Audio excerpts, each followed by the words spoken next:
Welcome everybody to Studio 8.1, episode 63, with myself, Jarvis Todd. If you didn't know that already, sorry, not editor, publisher. I've just been promoted, publisher of Telemedia Magazine, Telemedia News, Telemedia Online, and I am with my old mate Paul Skeldon, who is the brains behind the operation. He's the editor, he's the wordsmith, he's the one that delivers all of that telemedia content to you on a daily, hourly, and even secondary basis. And what we're going to do over the next 20 minutes in this episode is we're going to go through a number of the key stories that Paul's picked out over the last couple of weeks, have a slightly deeper dive into that and see and explain how we, or probably in this case him, feels that this impacts the telemedia industry. And if you don't know what we mean by telemedia, it is, of course, everything to do with premium content, mobile value-added services, the kind of stuff that people want to pay for on their mobile devices primarily. We also look into how those services are delivered, how they're marketed, how those customers are engaged and onboarded. And this particular episode, we are going to be looking to the skies because, of course, none of this would be possible without our wonderful networks, mobile network operators generally. But I think we're looking this week at how they're changing and what their strategies are, because it's very important for all of the service providers to understand that. Now, the other side of this is that it may not have escaped your notice that AI seems to be infecting every aspect of our lives, and not least the telemedia industry, which is going to be impacted significantly. And it is also going to have tremendous opportunities, I think, or present tremendous opportunities to our industry. And so Paul is going to go through and look at some of the stories that are AI driven and try to relate that to your business. We're also then in the second half going to be talking about more disruptive technology, very exciting developments in the messaging world. And we're going to be talking about vertical messaging and why that is important. And I was very happy to see regular World Telemedia exhibitor Horizon playing a very important part in that rollout. So, Paul, how are you, mate? Nice to see I'm you. good. I'm good, and it's the real me and the real you in this Well, world of AI. Despite saying you're the Jarv bot, this is my new, it's my it's new name. Listen, without further ado, let's crack on with the stories. Now, as I said in my introduction, it's kind of difficult in some ways to sort of separate the first four because they all seems to sort of suggest that um, MNOs are taking a very long, hard look at themselves and how they can start to introduce AI into their businesses, and more importantly, what benefits that's going to have to their customers. And it seems as though it's kind of almost like the gold rush now to try to apply AI and launch new AI services. Certainly, I'm going to be interested to hear how you define and how you consider their differentiation in this respect, and obviously more importantly, I suppose, how it changes the very nature of what operators are doing and what they feel they're going to be offering their both customers and their, in our case, B2B partners and service providers. Um, what I was going to do, Paul, first and foremost, was just draw everyone's attention to your editorial, excellent editorial, which came, which is at the top of our newsletter, so which hopefully everyone would have received, which kind of summarizes as follows. It's time for AI to humanize at scale content and services. And the reason I put this first is because I think this has been inspired by the sort of three or four stories that came. well, actually, it came out before the three or Well, four, no, the three okay, other so stories. okay, Actually, so it heralded the arrival of this big news this Okay, week. so would you mind if we went off with that one first? Because you're quite No, right. absolutely not. And anyone that watched the last podcast, it was we had some sexy time. We were talking about AI with regards to content and service, and specifically some of the applications that were coming out from the so we say from the adult sector. But well, let's go with your editorial, Paul, and then we'll dive into the stories below that.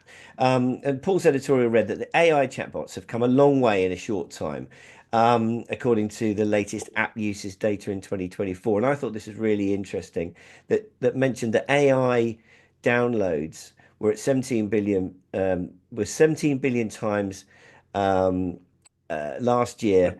Sorry, hang on a minute. Apps mentioning AI were downloaded 17 billion times last year, and they have Mhm. seen a 200% year-on-year growth in terms of spending by consumers. And time spent in apps such as Character AI and ChatGPT are totaling nearly 7.7 billion hours. Right, it's a huge number. I mean, that kind of Mm. says it all in terms of how important and how influential it is. Why don't you give us an introduction with regards to your editorial, and then let's dive into the other stories. Well, the editorial was sort of inspired sort of by some of the things we talked about in our last podcast, where we were looking at virtual girlfriends and how some of these sort of OnlyFans content creators are using AI avatars to basically run their own services 24/7. So they're messaging people and all that sort of thing. Shortly after that, this survey from what used to be App Annie, are now called Data AI, who look at sort of app usage every year, drop their sort of report looking back at 2024 uh, with this headline that sort of AI apps or apps mentioning AI in some way were downloaded 17 billion times, up 200% on the previous year, 7.7 billion hours spent in at least two of them. Um, really sort of showcasing how AI has sort of just become so prevalent everywhere. What is interesting about this data AI research as well is that for the first time, things like AI, streaming TV, and social media have pushed gaming apps down to fourth place in the most popular things. So it's even sort of surpassing gaming. Now, most people can't escape this week the launch of DeepSeek, the free cheaply developed Chinese generative AI. So AI is everywhere. That the DeepSeek one, I won't go into too much detail because it's all over the news everywhere. Is open source, so any developer can use it in any way they want. There are some shortcomings potentially with what it covers because of political sensitivities of the Chinese government, but basically it has thrown AI right into the middle of everything. And interestingly, this all happened after I wrote this editorial about how this use of AI, particularly to create things like chatbots, and how it's being used in the adult industry to offer sort of virtual sexy chat, um, is something that's going to just expand into how businesses use chatbots and how AI can power chatbots to make them uh, a personalized experience at scale, and that can be used around content services in any way as well. Their marketing tools, their management tools. That it's just all there. I just was trying to blow my own trumpet, really, that we were talking about this 2 weeks ago. I wrote about it 1 week ago, and now it's all over the mainstream news. As sort of biggest sort of news story there is currently, Uh, really, Anyone about would think about you knew what you were talking about. well, it does. Yeah, it surprised even me. So yeah, that was really sort of an intro point because then off the back of that, we've had these three other AI-based announcements, which we're going to talk about now. Yeah, well then, what a beautiful segue that was. Well, let's do that. So, Thank you.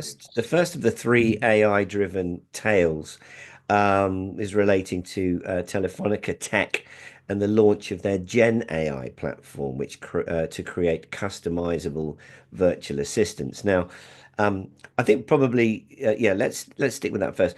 I mean, it's a whole there's a whole range of issues around this whole kind of virtual assistant chatbot type scenario. I'm an old man, I don't like it, but it sounds to me as though the introduction of really highly developed AI technology is potentially going to convert people like me because apparently these things are going to become as good as human beings. And we did touch on this last week.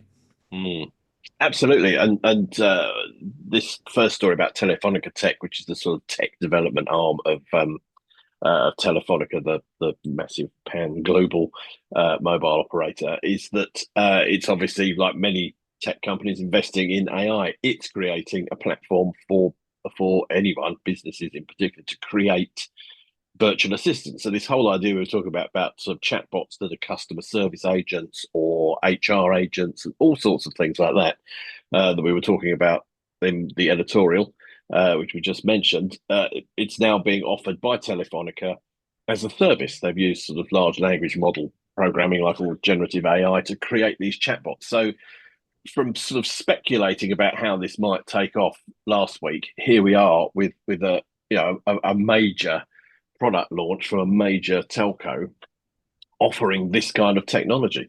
And I think it's interesting because this sort of technology is something that adds a whole new kind of business service to what can be offered to companies so they can communicate with their customers. It's all in a way sort of tied up with CPaaS and messaging and all those sorts of things. But really, what's very interesting is this is a clear demonstration of a network operator really looking at how to pivot its business away from just carrying minutes and bits to actually offering sort of high tech technology services at the sort of cutting edge. And I think the sort of play here is to prove the AI tech. And then I imagine Telefonica will roll it out through its various operators as a service for businesses, that businesses pay them to use this tech to create their own virtual assistants and their virtual call operators and all that kind of thing. So I think one, it's an interesting use of AI. Two, it's a really interesting sort of glimpse of how network operators suddenly, well, not suddenly, but it's now all in the news, are pivoting into actually how to leverage this sort of stuff to make their businesses different. And why just for the those of us out there that are perhaps not quite so familiar with how you differentiate between various AI applications, why would Telefonica's AI platform and AI product be better than Google's?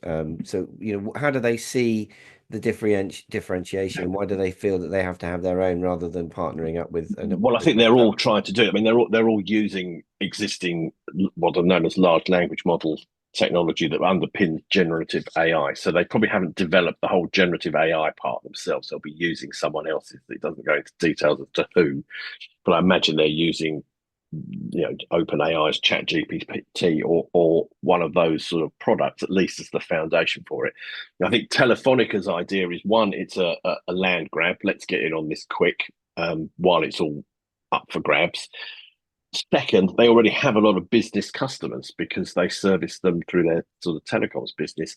It's, I guess, in their view, an easy sort of add-on to go, well, look, we do all this for you. Why don't you? You need to have a virtual sort of chat assistants. This is the sort of economics of how doing that using AI can work for you and the money it can save. Do that through us and use our technology. Yes, of course, any business could build its own. They could use this DeepSeek Chinese one probably to develop their own. They could go to Google. They could go to any of the other existing ones. Telefonica, I think, has just thrown its hat in the ring. It's very early days. I was going to say it's a bit Wild West. It's not really that Wild West, but there's a lot of companies all vying for this. And you're going to see a lot of the big tech players offering AI and Gen AI products to facilitate this. As we'll see in the other couple of AI stories we're looking at this week, Yeah. there are other ways that this is being rolled out. So it's a bun fight right now for those early gains. If we talk about this in 5 years' time, this will be a very different landscape, and things like this may have worked. Telefonica might be the dominant force in creating virtual assistants. It might be a company we haven't even heard of yet that doesn't yet exist. So, yeah, the reason that people would go for this is they're existing customers of Telefonica. Telefonica's offering a very sort of bespoke virtual assistant creation business is my assumption as to what they're going for with this.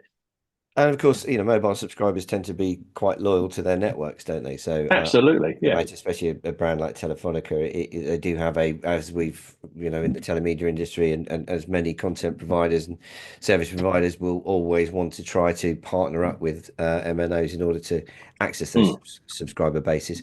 But they're not always the easiest kind of businesses to work with. So it's going to be interesting to see quite that one develops. Well, let's talk about some actual application or a different application for AI, which is obviously close to the telemedia industry in that, scam calls, fakes, all kinds of bad actors in the telecoms world. And we've talked about how they're starting to use AI for fraudulent services. Here's an opportunity where AI is being used to counterbalance that. And the story reads: AI call assistant that stops live and deep fake scams in real time, and it's going live. And this has gone live with who has this gone live with?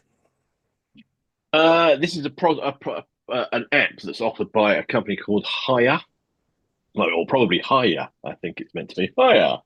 Um, where the Telefonica one is aimed at corporates looking to create virtual assistants, this is a product very much using AI to that's aimed at consumers. So it's an app that a consumer, you or I, would download onto our phone, and it uses its AI platform very specifically so it says to spot uh, spam, scam calls and deep fakes and all that kind of stuff. So it should look at, I guess, a range of factors like the number, where it's coming from, all that kind of stuff. It basically is collating data that already exists, but to offer it in a much more user-friendly sort of service that sort of says, hey, as the graphic that comes with the story shows, you get a phone call from someone will appear on your phone, and on the screen, the AI software, if you use the Hire product, will flash up that this is a potential scam. We've detected language or tactics often used by scammers. Use caution when sharing sensitive information. So you can either answer the call, bounce the call, that kind of thing. Now, Apple Intelligence in the latest version of iOS does actually sort of try and do this for you as well. I mean, I now get calls that says suspected spam if it thinks it's some sort of spam thing, based, I think, on similar sort of processing things. But what's interesting here is we've seen from Telefonica a corporate approach. This is an AI product sold to corporates, which is a business add-on for Telefonica.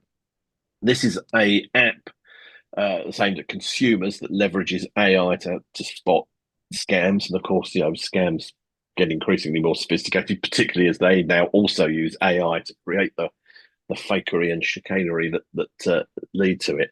So that's two of the sort of three use cases. We'll come to the third one, but again, I think this just highlights how AI has become totally embedded in the corporate end of telcos, and now the app side of call monitoring and spam detection. I mean, obviously this sort of thing it's very useful. It'll increasingly become useful. It'll be able to work out who's calling and why. It doesn't necessarily have to just be about scams. Yeah. So yeah, I mean, yeah, the big question is whether or not somebody that's already savvy enough to be alert to scams would probably, as you say, already put down a call when or if they or not pick up a call if they don't recognize a user, or you get suspected sure. spam alerts. And yet the people that are probably more susceptible to scams probably are also therefore not tech savvy enough to download this Won't clever download app the to app. look Yeah, after them. So yeah, I mean, it also has implications to, I mean, we talked in sort of positive terms about clever voice marketing, of course, mm, which, as I say, from if in the hands of people that are, using it for good and virtuous reasons, of course, that this immediately threatens that route to market. for So, sure, I think if we are learning anything from that message, it's that the landscape and the channels and the media channels continually change, and by golly, it's very difficult to be an advertiser in this market because, as I say, when does legitimate advertising become unwanted spam? sure. Yeah, Uh, and that's been a problem that we've faced all along. Like, where is that line? For one person, it's spam. For another, it might actually be a sort of, it could be of use. Yeah. What I'd yeah. like to see is how this higher stuff would cope with being called by a chatbot run on Telefonica's chatbot creation platform that's legitimate, whether it would think because it's AI, it's a deep fake and would say it's a scam. So Well, where that's right. these two things collide is going to be also an interesting thing to see. Yeah, I mean that's right, and one of the clever bits of some functionality that was mentioned in the story was the ability to be able to spot an AI generated voice.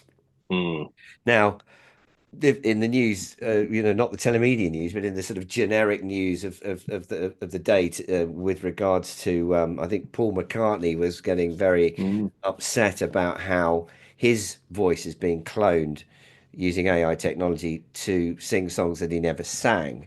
And his view mm. was that at this point in time, you could sort of tell. He could sort of tell. But he was very quick to say that this time next year, he is not going to be able to tell. No, So it's going to be no. very interesting to see how that pans out. And I think it's going to be a massive issue. It's going to be a I massive. think so, and I think sort of the change of government in the US as well, where sort of regulation of these things is probably going to be sort of Bit light back. reduced, shall we say, if not entirely removed. Uh, who knows what's going to happen with AI? So yes, yeah. Again, like in 3 weeks' time, we could well be talking about this in completely different terms. But I just thought it was interesting. We've talked a lot over the past few years about how fraud protection companies, the Avenas and MCP and all those sorts of people, use AI to help manage fraud and spot fraud in the sort of DCB value chains and all that kind of thing. This is interesting. It's a consumer product that's helping to sort of spot it. But of Yeah. course, the AI is making ever more sophisticated fakes. And like you say, the voices, will it ever be able to recognize them in a year's time? Yeah. Who knows? But that keeps us sort of in something to talk about, doesn't it? Which brings us to our third and final of the AI stories of Yeah, this week. and we're talking about Movie Star here, and they're offering Perplexity Pro AI services to their customers. In this time, it's in Spain, home of World Telemedia Marbella, just in case you didn't know. And And indeed, Telemedia 8.1 live in Barcelona, which is also on we could España. we could almost be Spanish. We could. So See. again, I mean, this story needs a little bit of clarification. So it starting today. All of Spain's Movie Star customers will be able to enjoy 12 months, and note the word enjoy. 12 Hmm. months of Perplexity Pro, the advanced AI-based answering engine that uses natural language to respond clearly and directly to user inquiries. So I was interested to see, it was almost like, well, we're giving you something, but actually they're just employing an AI, Mm. chatbot customer services thing, which in many cases people would see as being rather annoying because they would prefer to speak to a human being, which is the Well, not quite. overriding Not issue with all of this. But yeah. but you can only have it for 12 months. Well, for free. I mean, the thing is, what's Why interesting would you about this? pay for it? Well, Perplexity Pro, Perplexity is quite useful. What to backtrack a bit? What's happening is we've talked about the Telefonica offering sort of the use of AI in a corporate way. We've talked about the higher offering consumers a sort of fraud management tool that uses AI. This is about Movistar, I think, which is also a Telefonica company, cozying up to Perplexity with an eye very much on a different sort of future. Now, when you buy an iPhone, I think with an Android phone as well, you get sort of Google as a search engine by default built into it. Increasingly, real people, consumers, are using things like Perplexity in particular as their way of searching for things on the internet. So rather than looking for best sunglasses to wear for playing golf in Marbella, people are going, I'm going to Marbella, I'm putting into Perplexity, I'm going to Marbella in October to World Telemedia. I'm going to be playing golf. What will be the best sunglasses to wear? And it will give you a natural language recommendation of which ones, why, where to get them, all that sort of thing. Now, what I think is happening with this Movistar deal is that they're trying to build Perplexity into what Movistar users have as a way of Perplexity building brand with consumers so that more consumers start to use it. Now, Perplexity, the free version, is very good. It's very useful. It's an excellent way of finding out all sorts of things. I do use it all the time. Perplexity Pro is even better, but it's quite expensive. Right. So what this does, I guess, for Perplexity is gets it in front of a whole load of mobile users who are all going to start using it, especially the younger people. You know what young people are like for a year, and then think, do you know what? I can't live without it. Perplexity's, doubled its Spanish subscriber base. It's interesting because I think it sort of marks a very sort of definite move away, or a stake in the ground at least, of like Google isn't the search engine game, only search engine game in town. Well, And yeah. and this is really sort of a potentially a sort of big deal for people like Google, particularly Google. And the thing that's really interesting about it, I think, about this whole AI search and how people are using AI to find stuff as rather than Google, is that Perplexity Pro is a subscription model. You pay for it. That's where the revenue comes from. Google is ad funded. Right. So Okay. if you can shift people towards paying for a subscription service, this is how they search the internet. They've totally changed the model of how people interact with the internet. And suddenly, in some ways, the ad funded model becomes a sort of second tier. Who wants adverts? Nobody wants adverts, really. Consumers say they do in return for free stuff, but they don't really. They don't actually want the adverts. They're intrusive. Yeah, yeah, yeah. So It's this could be, it's very early days and it's a very small offering because it's just in Spain with one operator. But it's an interesting idea as to this might mark how search and online advertising and search marketing may have to change what it does. yeah, no, that really is fascinating. I mean, it sounds to me as though Perplexity are probably a target for Google acquisition, right? But I mean, we've talked about advertising and marketing and engagement a lot in the telemedia. It's a sort of underpins the ability to be able to um, sell services to premium services to customers that want them. And the whole issue is search. And one of the reasons probably why we've seen such a lot of involvement with Google and the World Telemedia shows over the last couple of years is because they see the benefits of developing revenue streams with MVAS providers. Mm. And it is going to, and I feel as though the last couple of years has been very much dominated by Google. They've basically been the only show in Yeah, town. that's where all the I traffic comes think, from. yeah, but I think that, and I think it's probably fair to say that, it was hard just 2 years ago. It's very hard to see very much beyond Google and Facebook as being sort of, Mm. all dominant forces. It's really interesting to see um, case studies like this developing where potentially, again, going back to the media landscape, it really could change quite significantly. And I think in the world of search, it's going to have a massive impact again on advertisers and marketeers within the telemedia Yeah. industry. Because this target is moving and it's moving really, really fast. Mm. And it's getting really, really, well, I mean, from my point of view, quite complicated. I mean, from their point of view, they would obviously see it as being, simplifying the process. But I mean, it does make a lot of sense to have a subscription model search engine that really, if you're paying, it will give you the information that you want rather than the information that the advertisers want. And that Mm. does make a lot of sense.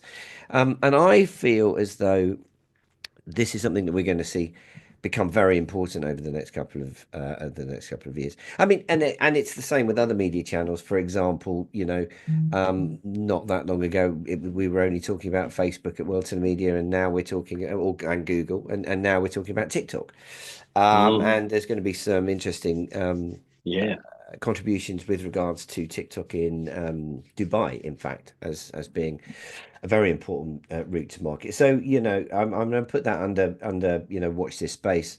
Absolutely. We Because, could have probably devoted a whole podcast to this because I think like, as marketers still need to market their services to people. So how are they going to do that in a world where perhaps people are searching the internet via a paid search engine? But I think you make a really interesting point about TikTok. It still has hundreds of millions of users, and that's where people go to find stuff out. Again, in a different way to how they use Google, but still. So yes, I well, guess that's where advertising will come in. Well, it'll be through those sort of social channels, yeah. which then Perplexity will also be searching, so it'll throw up results from that as well. And it's interesting. I think we're seeing a big shift in how search, how people find stuff on the internet works, and that what Yeah. that means for marketing is a really big deal.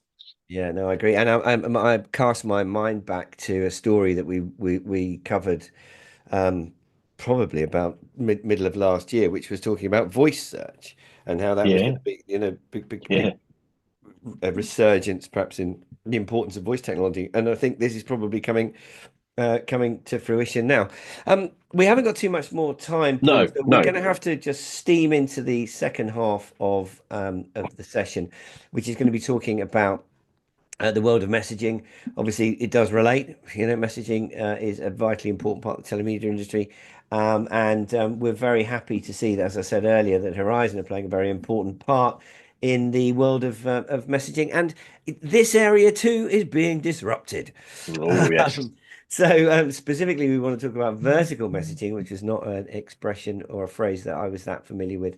And we're going to explain why that's important. Now, I mean, again, without getting too technical, I'm going to just give you an oversight. It sounds to me as though what we're talking about here is a development between T-Mobile and Starlink, which I guess this is the early signs of seeing a mobile network which doesn't have any boundaries. And I mean, we've talked before about some interesting companies that are trying to get people in all sorts of areas, get it connected with all sorts of clever technology.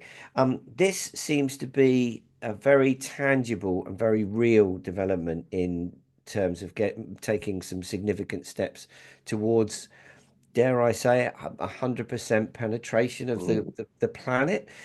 So why don't you tell us a little bit more about what T-Mobile and Starlink have been up to? Well, T-Mobile in the US and Starlink, which is the sort of constellation of micro communication satellites that Elon Musk's SpaceX is putting up, so that the planet is eventually completely His encased in his satellites. his very Which, own. well, quite absolutely, and given the light of recent events and his performance at Trump's inauguration, that may be a more sinister thing than perhaps we at first realised. But putting that aside, T-Mobile in the US have teamed up with Starlink to start offering initially text messaging, but eventually they say it'll be voice calls and data and all the sort of network services you get anyway via satellites. Now, it only works in certain places currently where there are Starlink satellites, which do, they're not in geosynchronous orbit, so they move. So obviously they only work when they're overhead. But in principle, once the whole constellation is there, you'll, as you say, you'll have 100% penetration of a network, and you'll be able to send messages and eventually make voice calls and do high speed sort of internet stuff and everything else via these satellites. And this is just the first step. There's been a program that's been talked about for a really long time, this T-Mobile Starlink tie-up.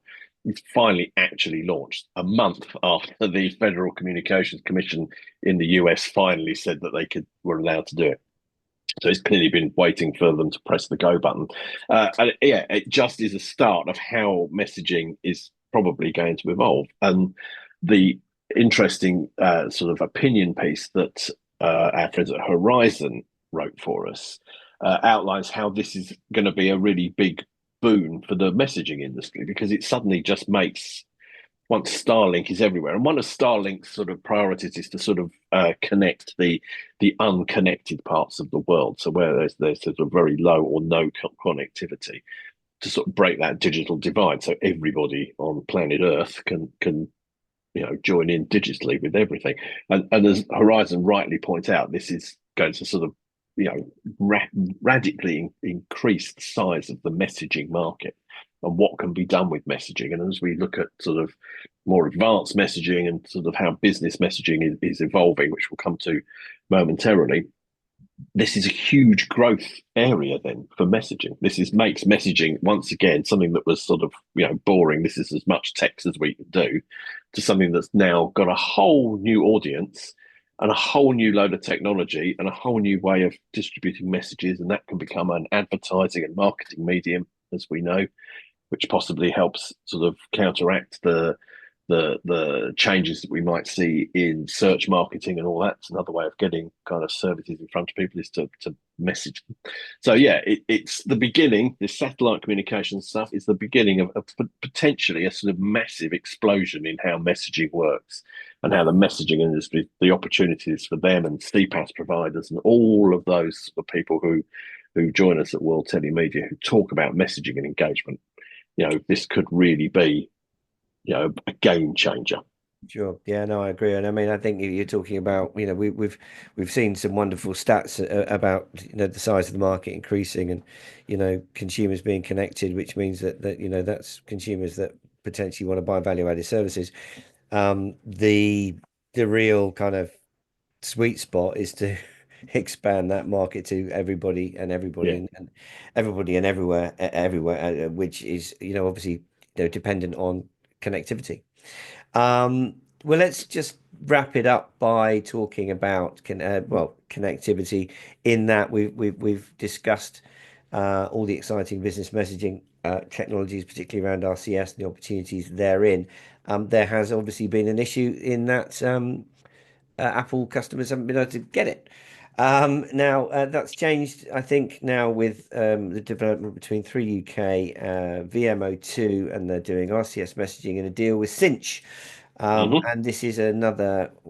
I mean, is this a disruptor or is this just sort This of isn't really a inevitable? disruptor.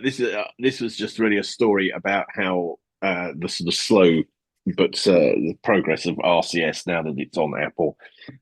It's really about how Sinch is working with 3UK and Virgin Media O2 in the UK. The sort of two sort of pre-eminent networks here in the UK to roll out RCS. So now businesses in the UK have the chance to start using RCS to uh, enhance their marketing. And in many ways, it is the sort of future of messaging. I mean, you will get sort of one-time passcodes and things will just still come as a text message because you don't need any richness, but everything else will be done like this. And I think tying up with this sort of satellite coverage is this will be how businesses market to everybody, even people who are in far-flung places where they can't get any connectivity except through a satellite. So that's not disruptive in and of itself. It's something we've sort of is predictable. We've known about for some time. What is interesting is that at the same time, our friends at Juniper have put out their future leaders index of telecoms stuff, which has got tons in it about all sorts of things. But the thing that stuck out for me was this idea about how RCS is disrupting the messaging market, but really how the messaging market, particularly in these sort of like mature markets that we see in the US and in Europe and the sort of developed world, um, it still sort of has a finite limit. We've kind of reached sort of the limit of who's going to use it. But Juniper points out this idea of vertical messaging, which I must admit is something that was new to me yesterday when I read about it. And it's quite hard to find any real sort of substantive details about it. But the idea is that messaging companies are now starting to go after very specific sectors. So they're offering rich messaging solutions to healthcare providers, for example. And so it's a sort of closed group, can offer very specific sorts of services. So, that they'll need more specific things than just general messaging. And this, according to Juniper, is a way that the developed messaging markets are going to grow is through these sort of vertical messaging offerings. And the people it picks out as sort of leaders, these three companies that I must admit, again, new to me. It's Sendbird, Front, Sleek Glow. Oh, Uh, keep talking. I've got an emergency. Okie dokie. Flagging up these three companies that do sort of, well, two of them specifically do vertical specific messaging. Now, from Juniper's point of view, what's interesting is that targeting sort of vertical. So, as I said, healthcare. It's also the kind of thing that's being targeted at retail, which again is a sort of large, but sort of can be a sort of closed off user groups, sort of walled garden, and logistics. They'll have very specific messaging needs internally as businesses. This is rather than if we ignore the sort of customer facing bit, and they're very big. And the opportunity seemingly lies in supporting these vertical things with all the sort of messaging equipment and the messaging services and that kind of stuff. And it does bring in the wider network operators because they too can also, with like private 5G networks, which we've talked about a lot, can roll out sort of these bespoke services for industries, for even specific businesses, I guess, on a granular level, if you want to go that deep down into it. So it's an interesting disruption to the messaging market that sits nicely, I think, alongside this satellite thing. So we've got private 5G networks, we've got satellite connectivity, the ability to build a bespoke messaging network just for a particular business sector, or indeed, something like the UK's NHS is a big enough organisation to sort of warrant its own messaging service internally, really, amongst its suppliers and its workers, but also it could be used for messaging out to its customers, who are us, the patients. So it's that sort of opportunity. That's what Juniper sees as the sort of real area of disruption for messaging in developed markets, is how that's going to drive growth for messaging companies and messaging tech companies, because it's a new area for them to sell their kit into. But it's something that I'm looking more detailed into and need to find out more about it. But I just thought we'd throw it in there as another messaging disruptor. So all in all, with AI, messaging, satellites, the world's changing. It certainly is. It certainly is. I do apologize for that. It was a domestic emergency. For That's those of you okay. that don't know, we've been remote working for many, many years. And yes, so sometimes, occasionally, uh, there's a disruptor, a domestic disruptor back in Just a disruptor in Telemedia your own HQ. market.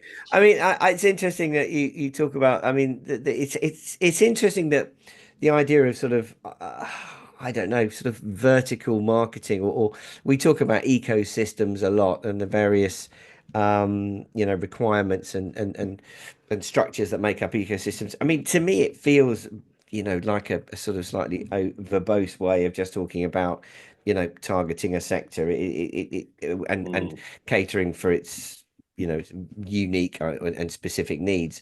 But if it's a way for the messaging industry to develop and develop successfully, then obviously the more messages on the network, the happier we are, and the happier clients like Horizon will be. And so that makes us that's good news for everybody, basically. And good news for Mobile Squared and Kaleido Intelligence, who we reported that merged last in our That's last not, episode. yeah, So a couple of weeks ago. gives Yes, absolutely. at least it gives them something to do.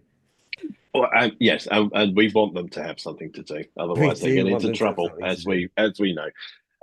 Yeah, I think it's interesting. I think, yes, you're right. It is like focusing on a sector, but things like messaging and the internet generally has always been a very general catch-all thing that people have tried to use for them. We're now seeing that being broken down into things that are vertical specific, because that's the sort of next stage of development of these things, because that's where they've got to find growth somewhere. Yeah, exactly. And that's why we need to wrap it up, because we need to continue growing World Telemedia in terms of the attendees that will be coming to our events, and also the ever-growing audience of readers that consume our magazine, news, and online. And I am going to just finish up by saying, please do continue to reach out and contact me with regards to the 3 upcoming events that we've got going on this year, which specialize in the areas, many of the areas that we've talked about today, if not an even broader range, including things like content, as we said, marketing, value-added services, and of course payments, which we haven't mentioned for a while, Paul. So No, the next event that we've got coming up is the 8.1 live 1 day meat market, which we run alongside Mobile World Congress. So if you want to actually get a return on your investment for going to Barcelona, you really only need to spend 1 day at 8.1 live, and you'll have done a week's worth of Mobile World Congress work in 9 short hours. That's on the 2nd, the 3rd of March. 3rd of March being the meat market. We're also now almost fully booked with regards to exhibition space for World Telemedia Dubai, which is on the 11th, 12th, and 13th of May. But there are still some stand spaces available. There are some sponsorship opportunities available. So we would definitely like to hear from you if you want to get involved in that event. And of course, the old favourite, World Telemedia Marbella, 5th to the 7th of October.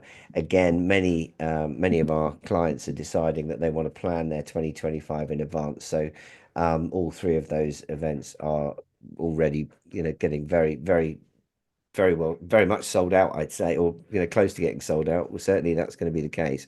So please do get in touch with us.